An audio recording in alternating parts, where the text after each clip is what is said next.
है सी enter income tax में case based scenario, और आज हम कवर करने वाले हैं नंबर 7। ठीक है, तो देखो जो स्टार्ट करते हैं। अब जब भी हम स्टार्ट करते हैं पता है कि सबसे पहले सर हम पढ़ते हैं एमसीक्यू कि हमसे पूछा क्या है, और उसके बाद हम पूरी केस स्टडी पढ़ते हैं। ठीक है, सबसे पहले सर हम पढ़ेंगे क्वेश्चन। अब पहला क्वेश्चन क्या है कि while computing the total income of Mr. Ram, the income from residential and commercial unit let out during previous year 24-25 will be taxed under which head? ये कहना चाह रहा है कि एक बंदा है मिस्टर राम, उसने रेंट पे दी, लेट आउट पे दी कुछ कमर्शियल यूनिट और कुछ रेजिडेंशियल यूनिट। अब सर ये कौन सी हेड में टैक्सेबल होगी? अब देखो यहाँ तक पढ़ के मुझे एक चीज याद आनी चाहिए कि देखो होता क्या है, मुझे पता है कि जब भी मैं कोई रेजिडेंशियल प्रॉपर्टी लेट आउट पे देता हूँ तो वहां से मुझे जो भी कमाई होती है वो टैक्सेबल होती है under that house property always. अब ये चीज याद रख सकते हो कि जब भी मैंने रेंट पे दी रेजिडेंशियल प्रॉपर्टी तो सर ऑलवेज टैक्सेबल होने वाला है अंडर दैट हाउस प्रॉपर्टी। ये बात तो आप श्योर हो जाओ। ठीक है, दिक्कत कहाँ आती है सर? कमर्शियल यूनिट, और मैंने कोई कमर्शियल प्रॉपर्टी दी तो उसके केस में मुझे एक चीज देखनी पड़ती है, क्या कि मेरा मेन बिजनेस क्या है।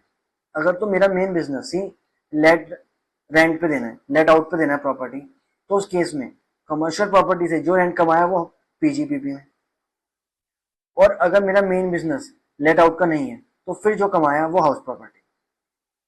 ठीक है, तो मुझे ये चीज याद आ गई। ठीक है, अब इसको देख के मैंने एक चीज तो मन में सोची, क्या कि सर जो मैंने रेजिडेंशियल से कमाऊंगा वो तो हाउस प्रॉपर्टी में जाएगा ही जाएगा, बस मुझे ये देखना है कि कमर्शियल कौन से हेड में जाएगा। इसके लिए मुझे देखना है कि मेरा बिजनेस क्या है। तो अब पढ़ के ये चीज पता लगाते हैं। ठीक है,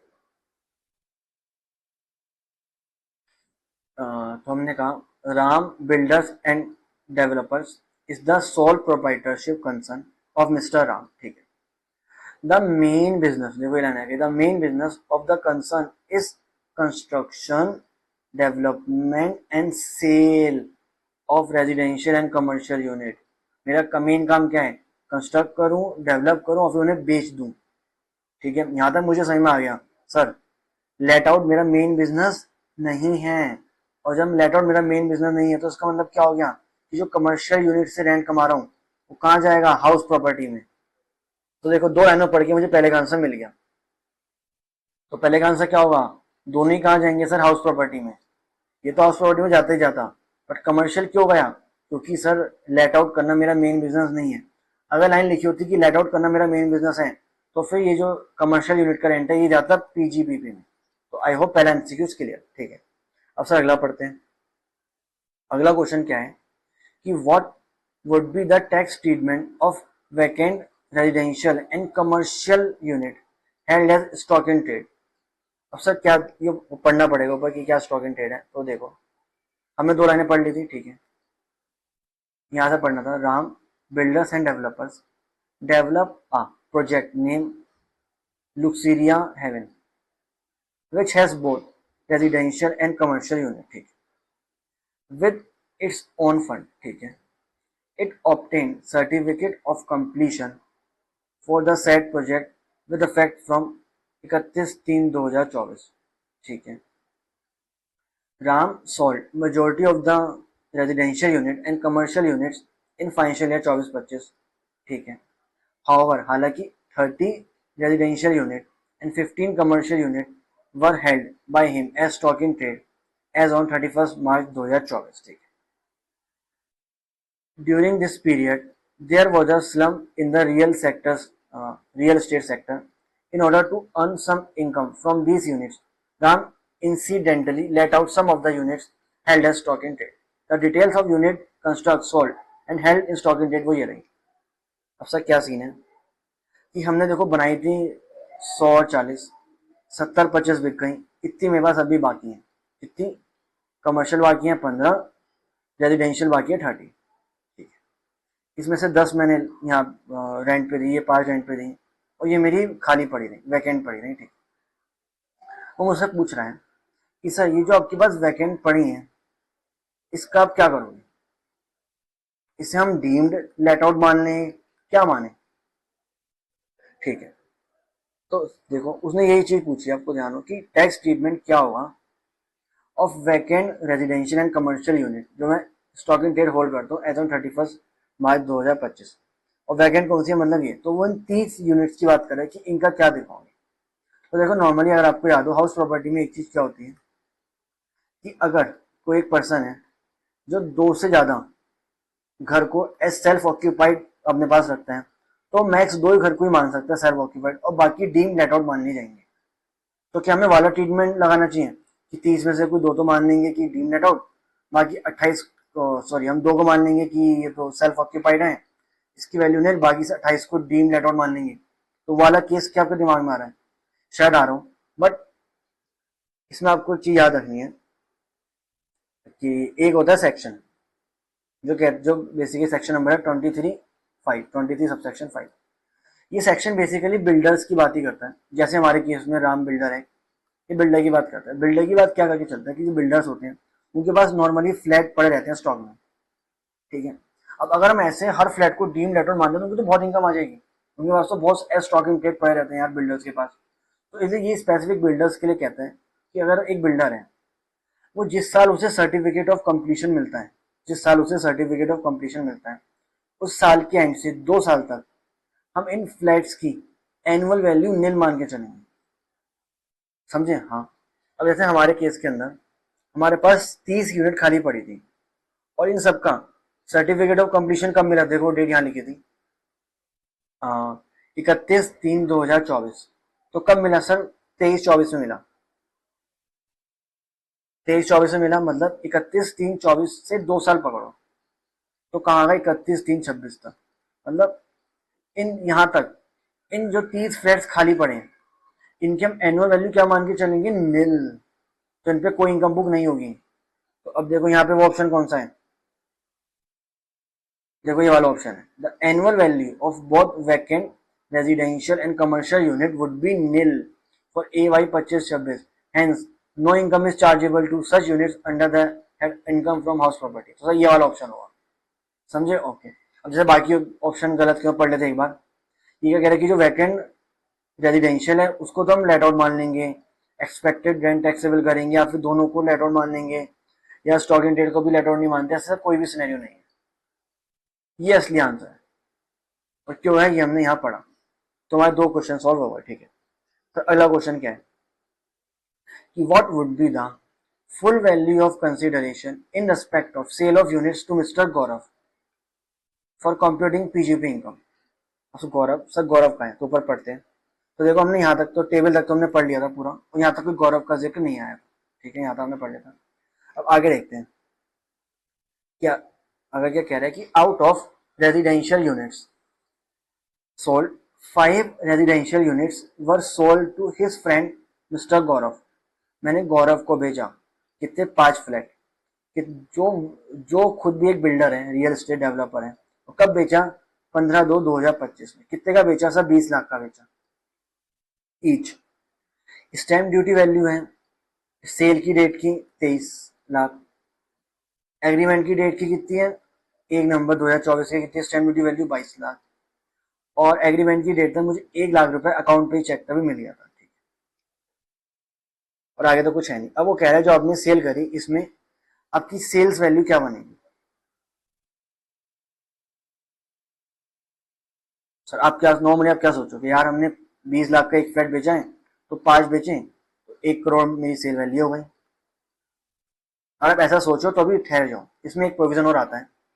अगर आपको याद हो, देखो मैंने बहुत अच्छा चार्ट बनाया है, अगर आपको कभी डाउट हुई है समझने तो आप इसको ना अपने कॉपी में नोट कर लेना, वीडियो पॉज करके आप अच्छी तरह सेक्शन वाइज कर पाओगे। अब सेक्शन का कहता है क्या, देखो बात समझो। As per income tax act जब भी हम कोई इमूवेबल प्रॉपर्टी बेचते हैं, लैंड बिल्डिंग और बोथ, तो जब भी हम कोई इमूवेबल प्रॉपर्टी बेचते हैं, सेल करते हैं, तो वहां पे ना एक चीज, सबसे पहले हमें एक चीज चेक करनी होती है क्या, कि जो हमारी प्रॉपर्टी की स्टैम्प ड्यूटी वैल्यू है क्या वो जो हमारी एक्चुअल सेल्स है उसकी 110% से ज्यादा तो नहीं है। अगर सर ज्यादा तो नहीं है, अगर सर ज्यादा हुई तो क्यों, अगर सर ज्यादा हुई तो उस केस के अंदर हम सेल्स कंसीडरेशन को भूल जाएंगे, हम कहेंगे नहीं ये गलत है। हम उसकी स्टैम्प ड्यूटी वैल्यू को ही आपकी एक्चुअल सेल कंसीडरेशन मान लेंगे। समझे? दोबारा रिकॉल करते हैं कि जब भी हम कोई इमूवेबल प्रॉपर्टी बेचते हैं तो वहां पे मैं एक चीज चेक करता हूँ कि क्या मेरी स्टैम्प ड्यूटी वैल्यू मेरी सेल कंसीडरेशन की 110% से ज्यादा तो नहीं है। अगर ज्यादा आ गई, आपने कहा हाँ ज्यादा तो है, तो उस केस में सेल कंसीडरेशन भूल जाओ। उस केस में सर स्टैम्प ड्यूटी वैल्यू ही आपकी सेल कंसीडरेशन बन जाएगी। ठीक है। अब यहाँ पे एक चीज ध्यान दो, अगर तो इमूवेबल प्रॉपर्टी आप होल्ड करते हो कैपिटल एसेट तो आपके लिए इनकम टैक्सेबल होगी अंडर कैपिटल गेन में, और वहां पे ये बात कहता है सेक्शन 50C। और अगर आप इसे होल्ड करते हैं स्टॉक इन ट्रेड, मतलब बिल्डर है उनके लिए स्टॉक होता है, उनकी पीजीबी इनकम होती है, और वहां पे ये बात कहता है सेक्शन 43C है, तो सेक्शन नंबर अलग है, बात यही कहते हैं। आप बस इतना याद रखो कि मैंने इमूवेबल प्रॉपर्टी बेची है तो मुझे ये चीज जरूर चेक करनी है। ठीक है, ये बात समझ में आ गई। बट सर अब दिक्कत एक और है कि स्टैम्प ड्यूटी वैल्यू तो दो डेट की होती है, एक सर एग्रीमेंट डेट की, एक और जब एक्चुअल सेल होती है, एक्चुअल रजिस्ट्रेशन होता है। सर किस डेट की लूं स्टैम्प ड्यूटी वैल्यू, सर कौन सी डेट की लेके चलो, ये भी एक इसमें अलग कंसर्न है। तो देखो सबसे पहला आंसर जो आता है सर, नॉर्मली आप कहोगे रजिस्ट्रेशन डेट की स्टैम्प ड्यूटी वैल्यू आप पकड़ के चलो। ठीक है, बट एक ऑप्शन है टैक्स पेयर के पास, क्या कि वो एग्रीमेंट डेट जो कि नॉर्मली रजिस्ट्रेशन डेट से पहले ही आती है, एग्रीमेंट डेट की भी लेके चल सकते हो स्टैम्प ड्यूटी वैल्यू। और सर कब लेके चलोगे? अब उसमें भी एक कंडीशन है, क्या सर एग्रीमेंट डेट की ले तो सकते हो, बट अगर एग्रीमेंट डेट तक एक पार्ट ऑफ कंसीडरेशन, चाहे मैं करूँ एक रुपये पार्ट ऑफ कंसीडरेशन है, पार्ट ऑफ कंसीडरेशन आपको रिसीव हो गया हो एग्रीमेंट की डेट तक का, तो आप एग्रीमेंट डेट की भी ले सकते हो। कैन मतलब ऑप्शन है कि आप इस डेट की भी ले सकते हो। और वो कैसे रिसीव होना चाहिए जो आपको पार्ट ऑफ कंसीडरेशन हुआ, वो या तो अकाउंट पे चेक ड्राफ्ट बैंकिंग चैनल के थ्रू आपको होना चाहिए एग्रीमेंट की डेट तक, तो आप एग्रीमेंट की डेट तक का भी ले सकते हो। ठीक है, तो हमने ये था पूरा एक प्रोविजन, आई होप आपको अच्छी तरह रिकॉर्ड हुआ होगा। अब हमारे केस के अंदर हमने इमूवेबल प्रॉपर्टी बेची है, तो सब किसको बेचा गौरव को, हम चेक करेंगे कि सर एसडीवी कितनी है। सबसे ज्यादा सर कौन सी रेट की एसडीवी लूँ? सर दो एसडीवी होती है। अब मैं देखता हूँ सर, अब ऊपर आप पढ़ोगे तो देखो एग्रीमेंट की डेट की कितनी एसडीवी है सर 22 लाख, और रजिस्ट्रेशन या फिर सेल डेट की कितनी है 23 लाख। तो देखो मैं लिखा, तो stamp duty value normally registration agreement की कितनी है 22 लाख, और सेल की कितनी है 23 लाख। दोनों में से मैं कोई नॉर्मली ये लेनी है, बट मैं ये भी ले सकता हूँ, और मैं कब लूंगा जब नॉर्मली कम होगी, क्योंकि मैं चाहूंगा मेरी सेल्स वैल्यू कम से कम हो। तो यहाँ पे कम है तो मैं लेना चाहता हूँ, बट मुझे एक चीज चेक करनी पड़ेगी, क्या मुझे पार्ट ऑफ कंसिडरेशन रिसीव हुआ था इस डेट तक, वो भी अकाउंट में भी किसी बैंकिंग चैनल से या फिर अकाउंट पे चेक ड्राफ्ट से। मैं कहा हाँ 1 लाख रुपए रिसीव हो गए थे अकाउंट पे ड्राफ्ट से, वो भी एग्रीमेंट की डेट तक, तो मतलब मैं 22 लाख भी ले सकता हूँ यहाँ पे स्टैम्प ड्यूटी वैल्यू। तो हाँ, तो अब हमारी स्टैम्प ड्यूटी वैल्यू हम क्या लेंगे सर 22 लाख, तो वैल्यू 22 लाख आ गई। इसको मैं कंपेयर करूंगा सेल कंसिडरेशन के 110% से, तो 20 लाख का 110% कितना आ गया सर 22 लाख। अब क्या एसडीवी ज्यादा है सर? बराबर है। मैंने कहा ज्यादा सर, ज्यादा तो नहीं है, तो उस केस में मतलब आप फिर नॉर्मल सेल कंसिडरेशन को ही 22 लाख को ही आपकी सेल्स वैल्यू बनेगी। सॉरी, तो नॉर्मल 20 लाख, सॉरी, तो नॉर्मल 20 लाख ही आप यहाँ पे आपकी सेल कंसिडरेशन बनेगी। क्यों बनेगी? क्योंकि जो एसडीवी है वो आपके सेल कंसिडरेशन के 110% से ज्यादा नहीं है, और अगर नहीं है तो आप एसडीवी भूल जाओ, तो आपको नॉर्मल कितने में सेल करी 20 लाख, तो 20 लाख ही आपकी फिर सेल वैल्यू बनने वाली है। बट अगर एसडीवी ज्यादा होता तो उस केस में मैं फिर इसको भूल जाता, मैं फिर एसडीवी को पकड़ के चलता और ये मेरी सेल वैल्यू बन जाती। बट हमारे केस में एसडीवी 110% से ज्यादा नहीं है, बराबर है बट ज्यादा नहीं है, तो उस केस के अंदर जो एक्चुअल सेल्स वैल्यू है जो कितनी है 20 लाख, मैं उसको ही पकड़ के चलूंगा मेरी सेल्स वैल्यू। तो क्या बनेगी sales value, sale consideration sir इस केस के अंदर मैंने कहा 20 लाख है सर, 20 लाख तो एक फ्लैट की है, तो 5 की कितनी हो जाएगी सर 1 करोड़। यहाँ पे कितना आंसर आएगा 1 करोड़। तो ऐसे करके ये सिनेरियो आपको आई होप समझ में आया होगा। ठीक है, ओके। अब सर फोर्थ क्वेश्चन क्या है? फोर्थ क्वेश्चन ये है कि कह रहा है assume that 1 lakh was paid in cash. अगर आपको 1 लाख कैश में मिलते हैं, जो एग्रीमेंट की डेट तक 1 लाख मिले वो कैश में मिलते हैं, तो उस केस में पहली बात तो समझ लो, अगर कैश में मिलते हैं तो मैं फिर एग्रीमेंट की डेट तक की स्टैम्प ड्यूटी वैल्यू तो पकड़ नहीं सकता, तो मुझे फिर रजिस्ट्रेशन की डेट की ही लेके चलनी पड़ेगी। ठीक, पहली बात तो ये समझ में आ गया। To mister Ram on 1 November 24 state of account pay draft, ठीक है। What would be the income chargeable under 56(2)(10 in hand of mister Gaurav. Sir Gaurav तो बायर है, आपने कहा जब मैं प्रॉपर्टी बेचता हूँ, जब मैं सेलर हूँ, तो मुझे चेक करनी होती है एसडीबी नहीं, और उसके अकॉर्डिंग अपनी सीएस वैल्यू निकालनी पड़ती है। बट सर बायर है, उसके लिए भी चेक करना पड़ता है, उसके लिए भी इनकम कुछ टैक्सेबल आती है। मैंने कहा बिल्कुल सही है सर। अब ये मैंने एक और चार्ट बनाया है, देखो आप इन चार्ट्स को अपनी कॉपी नोट कर सकते हो, आपको अच्छी तरह बाद में अंडरस्टैंडिंग मिलेगी, ठीक है। सर मैंने कहा देखो, जब भी प्रॉपर्टी की सेल खरीद होती है तो उस केस में सेलर के पॉइंट ऑफ व्यू से हमने ऑलरेडी बात कर ली है कि मैं चेक करता हूँ कि एसडीवी 110% से ज्यादा है, कम है, और उसके अकॉर्डिंग अपनी सेल वैल्यू निकालता हूँ, ठीक है। बट अब जो बंदा प्रॉपर्टी खरीदा, जो बायर है, उसके पर्सपेक्टिव में भी एक इशू आता है क्या, उसमें भी ध्यान रखो जब भी आप प्रॉपर्टी खरीदते हो और आपकी स्टैम्प ड्यूटी वैल्यू 110% से ज्यादा है, और आपकी स्टैम्प ड्यूटी वैल्यू और कंसीडरेशन का डिफरेंस 50,000 से ज्यादा है, तो सर आपकी भी इनकम आती है, इनकम फ्रॉम अदर सोर्सेज, समझे। तो अगर एसडीवी ज्यादा हो 110% से, तो नॉर्मली सेलर की सेल वैल्यू तो एसडीवी बनेगी बनेगी, साथ में जो बंदा खरीद रहा है उसके लिए भी इनकम आ सकती है अगर कुछ कंडीशन पूरी हो, इनकम फ्रॉम अदर सोर्सेज, ठीक है। तो उस केस के अंदर बात तो सारी ये हो गई। बट ये जो प्रोविजन तब लगता है जब हम जो एसेट खरीद रहे हैं हमारी कैपिटल एसेट हो, अब वो हमारी स्टॉक है तो हम पे सेक्शन नहीं लगता है।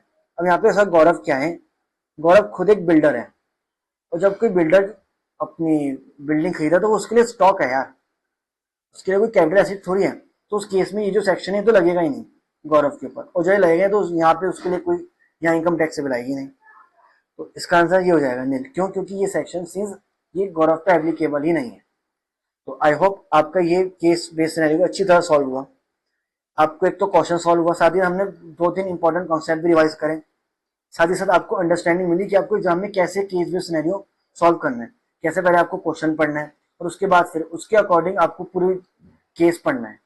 और साथ ही साथ अगर आपको ये पीडीएफ चाहिए जो मैं सॉल्यूशन कर रहा हूँ, तो ये मैं अपने व्हाट्सएप टेलीग्राम पे शेयर कर दूंगा, आप वहां से डाउनलोड कर सकते हो। And thanks for watching.